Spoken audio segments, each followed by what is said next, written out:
Move Moritel, un monde nouveau vous appelle.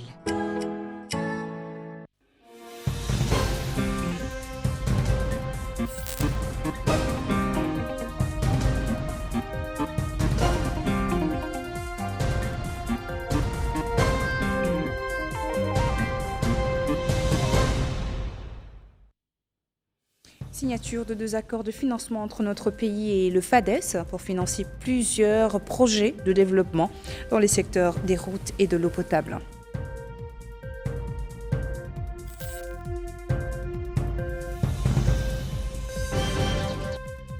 Démarrage d'un programme de renforcement des compétences des fonctionnaires en matière de cybersécurité et d'intelligence artificielle.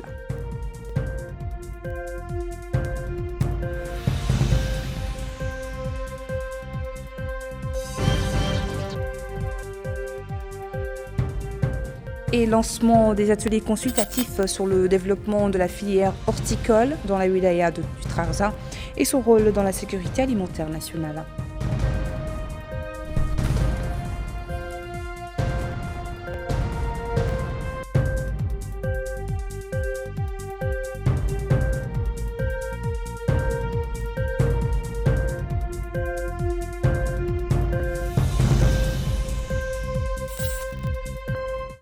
Bonsoir et merci de joindre à nous pour ce journal. Nous ouvrons cette édition par le courrier du président de la République, Mohamed Cheikh Al-Ghazouani, adressé ce lundi. Un message de félicitations à Sa Majesté Hamad Ben Issa Al-Khalifa, roi du royaume de Bahreïn, à l'occasion de la célébration de la fête nationale de son pays. Je vous lis le texte écrit par le président de la République. Majesté et chers frères, je réitère également notre détermination à poursuivre les efforts visant à renforcer et à développer les relations de coopération existantes entre nos 2 pays au service des intérêts de nos 2 peuples frères. Veuillez agréer, Majesté et chers frères, l'expression de ma très haute considération, votre frère Mohamed Cheikh Al-Ghazouani. Le président de la République a adressé également ce lundi un message de félicitations au président de la République du Kazakhstan, Kassim Jomart Tokayev, à l'occasion de la célébration de la fête nationale de son pays. Voici le texte intégral. Excellences et chers frères, à l'occasion de la célébration de la fête nationale de votre pays, il m'est agréable d'exprimer à votre Excellence mes plus chaleureuses félicitations, souhaitant au peuple kazakh, frère, davantage de progrès et de prospérité. Je réitère également notre détermination à poursuivre les efforts visant à renforcer et à développer les relations de coopération existantes entre nos 2 pays au service des intérêts de nos 2 peuples frères. Votre frère Mohamed Cheikh Al-Ghazouani. Le projet d'approvisionnement en eau potable de la ville de Kifa, dont la première pierre a été posée par le président de la République, est largement salué par les habitants et les élus locaux. Ce projet devrait mettre fin au problème de pénurie d'eau dans la wilaya. Dans cette wilaya, compte rendu de Bokar Baydaba. Les habitants de la ville de Kifa vont désormais finir avec la problématique du manque d'eau. Et pour cause, un gigantesque projet structurant va étancher leur soif. Et cela consiste à acheminer l'eau potable du fleuve vers la ville via la wilaya d'Iguidimaha. Ce projet stratégique vise à garantir l'accès à l'eau potable à plus de 180 000 habitants dans les wilayas de la Sabaï d'Iguidimaha, prévoyant une augmentation progressive de la production pour répondre aux besoins de 500 000 habitants d'ici 2050. Ce projet ambitieux et novateur a été salué à sa juste valeur par les habitants, comme cet homme qui affirme que la ville de Kifa était longtemps confrontée à un déficit hydrique, poussant les pouvoirs publics et les habitants à se démener pour relever ce défi. Selon lui, ces tracasseries seront désormais un lointain souvenir, car le nouveau projet va répondre à leurs aspirations. Il a en outre salué cette décision louable du président de la République de permettre désormais aux habitants de Kifa et aux localités environnantes d'avoir l'eau potable à volonté. Autre expression de grande satisfaction, cet habitant de la ville de Kifa est lui aussi euphorique après la pose de la première pierre de ce projet qui était longtemps attendu. Et il remercie le président de la République pour la pose de la première pierre de cet important projet qui constitue d'ailleurs un événement historique pour les habitants de cette grande agglomération du pays. Le maire de la commune de Kifa, Jemalou Kebout, a déclaré lui aussi que ce projet est louable à bien des égards et permettra d'impulser le développement local dans les domaines de l'agriculture, l'élevage et créer une grande dynamique à Kifa et dans les localités situées le long du tracé d'approvisionnement d'eau potable. A noter que ce projet sera réalisé dans un délai de 30 mois avec une enveloppe financière de 317 millions de dollars.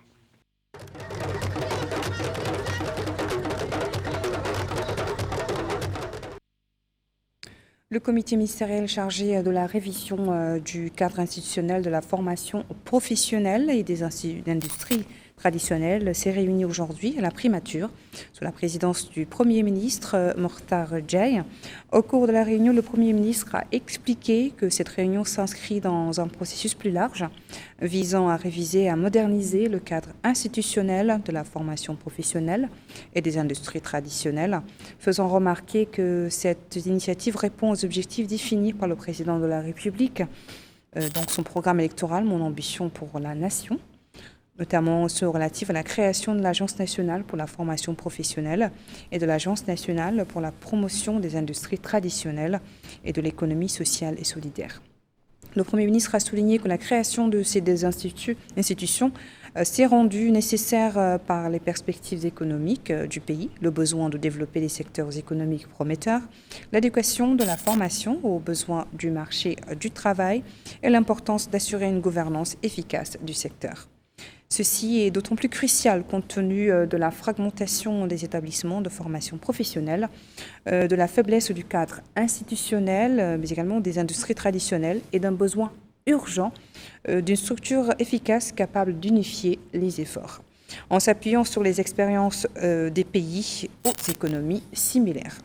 Enfin, le Premier ministre a souligné l'importance de renforcer la coordination entre les secteurs concernés afin d'élaborer une vision globale pour ces deux institutions permettant d'atteindre les objectifs fixés. Cette vision doit reposer sur le renforcement du rôle de la formation professionnelle et de l'industrie traditionnelle dans la création d'emplois et le soutien au développement économique et social. Notre pays a signé aujourd'hui à Nouakchott avec le Fonds arabe pour le développement économique et social FADES, je vous le disais en titre, 2 nouveaux accords de financement d'une valeur totale de plus de 4 milliards MRU. Ces accords s'inscrivent dans le cadre du renforcement de coopération bilatérale visant à soutenir le développement économique et social du pays. Retour à Bokar Baylaba. 2 millions de dinars koweïtiens, soit 4 milliards 130 millions de nouvelles ouguiyas. C'est le montant de 2 accords de financement signés entre la Mauritanie et le FADES, Fonds arabe pour le développement économique et social. Le premier accord concerne le financement du projet de la réhabilitation de la route bitumée entre Tintan et Touid d'une longueur de 120 km et la construction de la route reliant la ville d'Irkiz et la localité d'El Bezoul au Trarza d'une longueur de 45 km. Le second accord concerne le financement du projet de renforcement des capacités de l'Afrique Saheli, permettant ainsi à la fourniture de 75 000 m3 supplémentaires d'eau potable par jour au profit de la ville de Nouakchott. Et dans son discours, le ministre des Affaires économiques et du Développement, Abdoulaye Souleymane Cheikh Sidia, a salué le rôle de premier plan joué par le FADES dans la promotion du développement en Mauritanie. Et il a souligné que la signature de ces 2 accords renforce le partenariat fructueux existant entre notre pays et le FADES et contribue à la mise en œuvre de programmes structurels et de services dans le cadre de la vision nationale de développement.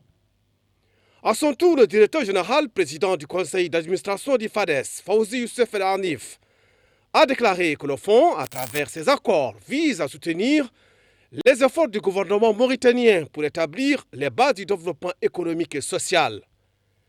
A noter que la signature de ces 2 accords de financement s'inscrit dans le cadre du renforcement de la coopération bilatérale visant à soutenir le développement économique et social de notre pays.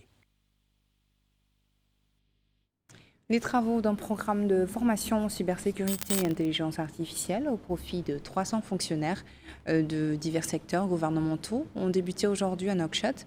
C'est le ministre de la Transformation numérique et de la modernisation de l'administration et celle de la fonction publique et du travail qui ont supervisé le lancement de ce programme. Vitali Fall.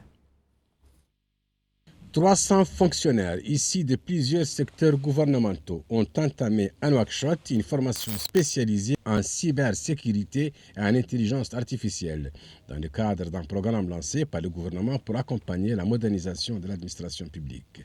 La cérémonie de lancement s'est déroulée sous la supervision du ministre de la Transformation numérique et de la modernisation de l'administration, M. Ahmed Salem Bed, et de la ministre de la Fonction publique et du Travail, Mariam Boydjel, placée sous le thème qualification du fonctionnaire. S'exprimant à cette occasion, le ministre de la Transformation numérique a indiqué que cette initiative s'inscrit dans les orientations du président de la République, M. Mohamed El-Cheikh Al-Qazouani, et dans la mise en œuvre du programme gouvernemental consacré à la modernisation de l'administration et au renforcement des capacités humaines.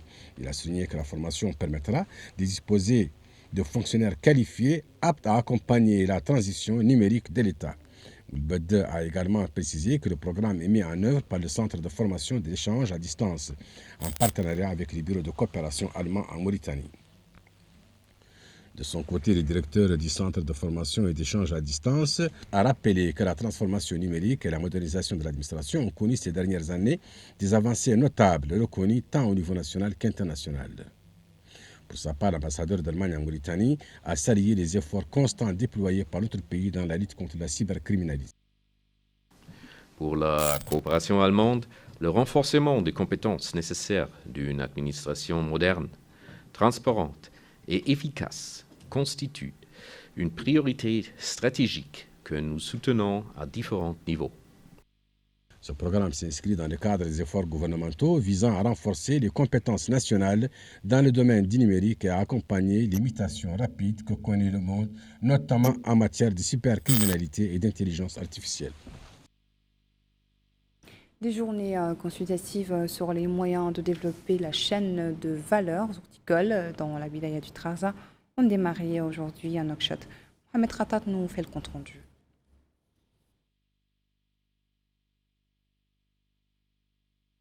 Ce sont des journées consacrées au développement de la chaîne de valeur horticole dans la wilaya du Trarza. Cette initiative s'inscrit dans le cadre de la mise en œuvre des politiques du ministère de l'Agriculture et de la souveraineté alimentaire visant à développer le secteur agricole, à renforcer sa productivité et sa durabilité et à le rendre capable de créer des emplois et à contribuer au soutien de la sécurité alimentaire nationale. Participent à cette rencontre les producteurs locaux, les partenaires techniques et financiers et les organisations professionnelles agricoles ainsi que les acteurs privés et les experts nationaux et internationaux. L'occasion pour le ministre de l'Agriculture et de la Souveraineté alimentaire, M. Sidi Ahmed Lebou, de souligner que notre pays possède d'importants atouts, notamment le potentiel agricole considérable de la rive droite du fleuve Sénégal, la dynamique croissante des producteurs agricoles privés dans cette région, une réalité que les projets structurels réalisés par l'État renforcent, tels que l'ouverture d'axes hydrauliques, le désenclavement des zones de production, la mise en valeur des terres et l'électrification des zones de production, en plus de la recherche d'un plan directeur pour les aménagements hydro-agricoles et la réalisation d'un marché de légumes dans la capitale Nouakchott. Il a précisé que la présence du secteur privé aujourd'hui dans les travaux de ces journées ouvertes reflète l'importance accordée par les composants de celui-ci au secteur de l'agriculture et leur engagement dans la vision du gouvernement visant à développer le secteur agricole. De même, dit-il que l'organisation de ces journées reflète l'engagement de la Mauritanie et de l'Espagne à développer une coopération technique et institutionnelle ambitieuse qui donne l'occasion de discuter des défis auxquels est confrontée la chaîne de valeur ajoutée en matière de culture maraîchère et définir les opportunités de coopération et d'innovation. De son côté, l'ambassadeur d'Espagne accrédité en Mauritanie, M. Pablo Barba Gomez, a déclaré. Comme vous savez bien, la Mauritanie est un pays prioritaire de l'aide officielle au développement espagnol, pays dans lequel la coopération espagnole travaille depuis 30 ans. Le cadre de l'association de pays qu'on a signé pour les années 2024-2027 met l'accent sur l'alignement de la coopération sur les priorités de développement identifiées par la Mauritanie. Il faut noter que le ministre de l'Agriculture et de la Souveraineté alimentaire a par la suite tenu une réunion de travail avec la partie espagnole portant sur les opportunités d'investissement dans notre pays, notamment dans le pôle agricole et les avantages du Code d'investissement national et les incitations et garanties juridiques encourageant les partenariats. Le ministre des Domaines, du Patrimoine, de l'État et de la Réforme foncière, Mamadou Niang, a reçu aujourd'hui à Nouakchott le représentant résident de la Banque mondiale dans notre pays, Abou Diouf plutôt. L'entretien a porté sur les moyens de renforcer la coopération entre le département de la Banque mondiale, notamment dans les domaines de la gouvernance foncière, de la gestion du patrimoine de l'État, en plus du renforcement de l'appui technique au département.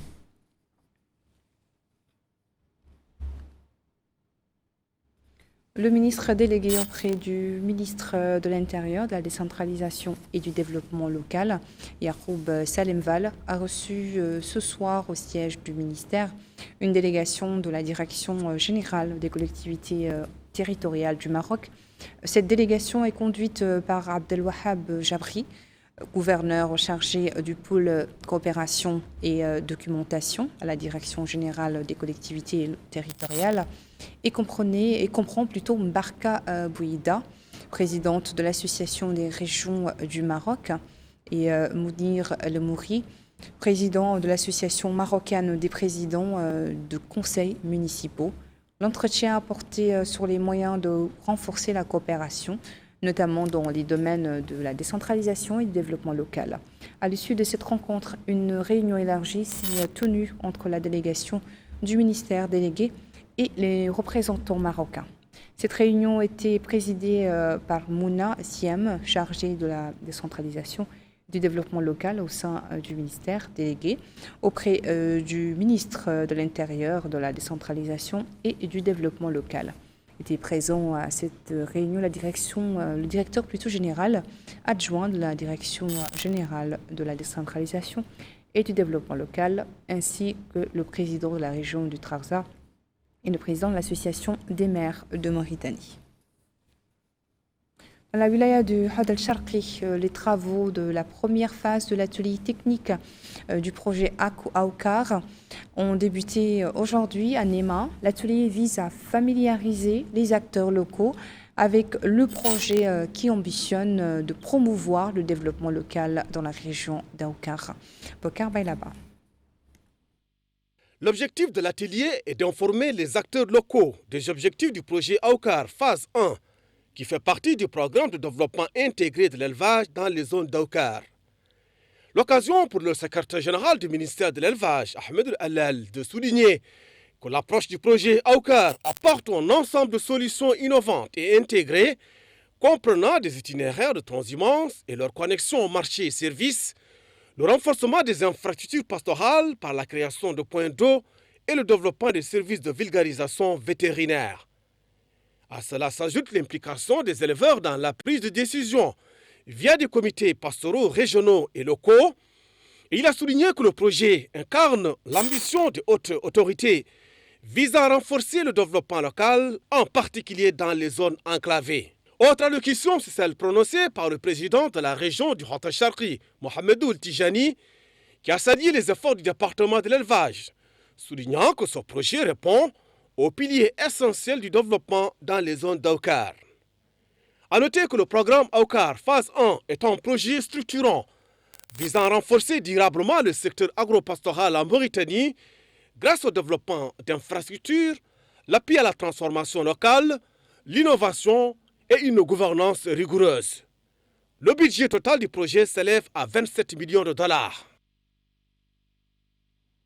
Les travaux d'un atelier régional sur le lancement du projet de renforcement de la résilience de l'initiative de la Grande Muraille Verte ont démarré aujourd'hui à Nouakchott. Objectif, soutenir la sécurité environnementale et promouvoir le développement durable dans la région du Sahel. Et d'Alifal. L'ouverture à Nouakchott de l'atelier régional de lancement du projet de renforcement de la résilience de la Grande Muraille Verte constitue une étape majeure pour la sécurité environnementale et le développement durable dans le Sahel. Supervisé par le secrétaire général par intérim du ministère de l'Environnement et du Développement durable, M. Salah ad-Din Abbas, cette rencontre a rassemblé les principaux acteurs nationaux et internationaux d'initiative. Dans un mot prononcé à cette occasion, M. Salah a rappelé que le lancement de ce projet marque une avancée significative dans le parcours de la Grande Muraille Verte et reflète le partenariat solide entre les pays africains et les institutions internationales. Il a précisé que le programme se concentre sur la restauration des terres dégradées, le renforcement des chaînes de valeur environnementale, l'amélioration de la gouvernance et le développement des mécanismes de suivi et d'évaluation. Le secrétaire général par intérim a également souligné que l'initiative bénéficie d'une attention particulière dans notre pays, conformément aux directives du président de la République, M. Mohamed Cheikh Ghazouani, pour qui la protection de l'environnement et le renforcement de la résilience climatique des communautés rurales constituent une priorité nationale. Le directeur général de l'Agence nationale de la Grande Muraille Verte a salué le soutien technique et financier du Fonds vert pour le climat et le rôle de leadership de la FAO dans la mise en œuvre du projet. Il a mis en avant l'engagement de l'agence à appliquer les normes techniques et administratives les plus élevées, garantir la transparence, renforcer la coopération avec les partenaires, orienter les activités vers les groupes les plus vulnérables. Le secrétaire général exécutif de l'Agence africaine de la Grande Muraille Verte, M. Moustapha Garba, a exprimé sa gratitude envers la FAO et le Fonds vert pour le climat pour leur soutien actif. Le lancement régional du programme de renforcement de la résilience de la Grande Muraille Verte d'Afrique, dénommé SURAGOA, qui nous réunit aujourd'hui, est un moment important, marquant l'aboutissement d'un processus qui a démarré depuis plusieurs années maintenant. Pour sa part, le représentant de la FAO en Mauritanie a précisé que le programme bénéficie d'un financement de 150 millions de dollars américains, assuré par le Fonds vert pour le climat et qu'il est mis en œuvre dans 8 pays dont la Mauritanie. Il a souligné. Le cofinancement des pays participants fait que le budget total de ce programme s'élève à 222 millions de dollars américains. SURAGOA ambitionne d'opérer un changement de paradigme dans la gestion de la dégradation des terres dans les 8 pays cibles afin de contribuer aux objectifs de l'Agence panafricaine de la Grande Muraille Verte et des agences nationales. La rencontre a également été l'occasion d'intervention par visioconférence de partenaires internationaux, réaffirmant l'importance de la collaboration transfrontalière et de l'intégration régionale pour assurer le succès de l'initiative. Les participants ont mis en avant les nécessités de poursuivre les efforts pour assurer les terres dégradées, protéger la biodiversité et renforcer la résilience climatique des communautés rurales à travers l'Afrique. C'est donc le dernier élément de notre journal. Je vous invite à suivre le rappel des titres avant de clore. Signature de 2 accords de financement entre notre pays et le FADES pour financer plusieurs projets de développement dans les secteurs des routes et de l'eau potable.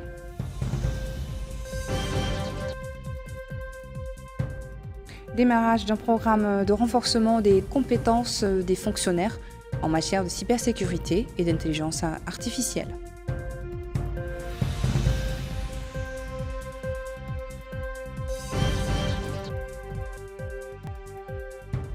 Lancement des ateliers consultatifs sur le développement de la filière horticole dans la wilaya du Trarza et son rôle dans la sécurité alimentaire nationale.